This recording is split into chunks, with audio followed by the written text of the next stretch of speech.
Hi hello അസ്സാം വലൈക്കും welcome back. അപ്പോൾ ഇന്നത്തെ വീഡിയോയിലോട്ട് എല്ലാവർക്കും സ്വാഗതം. ഇന്നിപ്പോൾ ഒരു കുഞ്ഞു വീഡിയോ ആണ് കേട്ടോ. അപ്പോൾ ഞാൻ രാവിലെ തന്നെ ചായക്ക് വെള്ളമൊക്കെ വെച്ചിട്ടുണ്ട്. അപ്പോൾ ഇന്നിപ്പോൾ സോയാബീൻ കറിയും അപ്പമാണ് കേട്ടോ ഉണ്ടാക്കുന്നത്. അപ്പോൾ സോയാബീൻ ഫ്രൈ ചെയ്യാനാണ് മക്കൾ പറയുന്നത്, പക്ഷേ ഓവർ എണ്ണയായ കാരണം അപ്പോൾ അവർക്ക് ഞാൻ ഫ്രൈ ചെയ്യല്ല ചെയ്യാറ്, കറി വെച്ച് കൊടുക്കാറാണ് കേട്ടോ.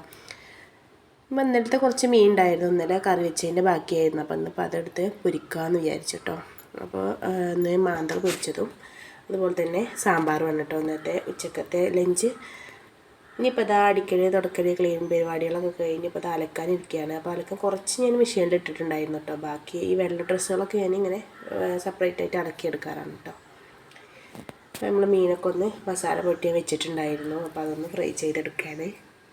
ഇപ്പോൾ ഈവനിങ്ങിന് ഞാൻ മക്കൾക്ക് വളരെ സിമ്പിളായിട്ട് ഉണ്ടാക്കിയെടുക്കാൻ പറ്റിയ നല്ലൊരു സ്നാക്കാണ് കേട്ടോ. അപ്പോൾ ഇതുപോലെ ഒന്ന് ഉണ്ടാക്കി കൊടുക്കുകയാണെന്നുണ്ടെങ്കിൽ ഇപ്പോൾ ഈ പഴമോ മുട്ടയൊന്നും കഴിക്കാത്ത മക്കളുണ്ടാവില്ല, അവർക്ക് ഇങ്ങനെ ഒന്ന് അറ്റാച്ച്ഡ് ആയിട്ട് ഇങ്ങനെ ഉണ്ടാക്കി കൊടുക്കുന്നത് നല്ല ഇഷ്ടമാവും കേട്ടോ അവർക്ക്. അപ്പോൾ ഇതാ വളരെ സിമ്പിളാണ് ഇത് ഉണ്ടാക്കിയെടുക്കാൻ. നമ്മൾ പഴം നൈസാക്കിയിട്ട് കട്ടാക്കി എടുക്കുക, അതിന് ശേഷം നമ്മൾ അതിലോട്ട് ഒരു 4 എഗ്ഗ് ഒഴിച്ച് പാരുകയാണ് കേട്ടോ ചെയ്യുന്നത്. നല്ല ഹെൽത്തി ആയിട്ടുള്ളൊരു സ്നാക്കാണിത്. അതുപോലെ തന്നെ ഉണ്ടാക്കിയെടുക്കാൻ വളരെ സിമ്പിളാണ് കേട്ടോ. മക്കൾക്ക് സ്കൂളിലോട്ടൊക്കെ കൊടുത്തു വിടാൻ പറ്റിയ നല്ലൊരു ഐറ്റമാണ്. അപ്പോൾ ഞാനിതത് മറിച്ചിട്ടിട്ടുണ്ട് കേട്ടോ. അതിൻ്റെ 2 വശവും നമ്മൾ നെയ്യാണ് ഞാൻ ഇതിലോട്ട് ഒഴിച്ചു കൊടുത്തിട്ടുള്ളത്. നെയ്യാകുമ്പോൾ കുറച്ചുകൂടെ ടേസ്റ്റാണ്.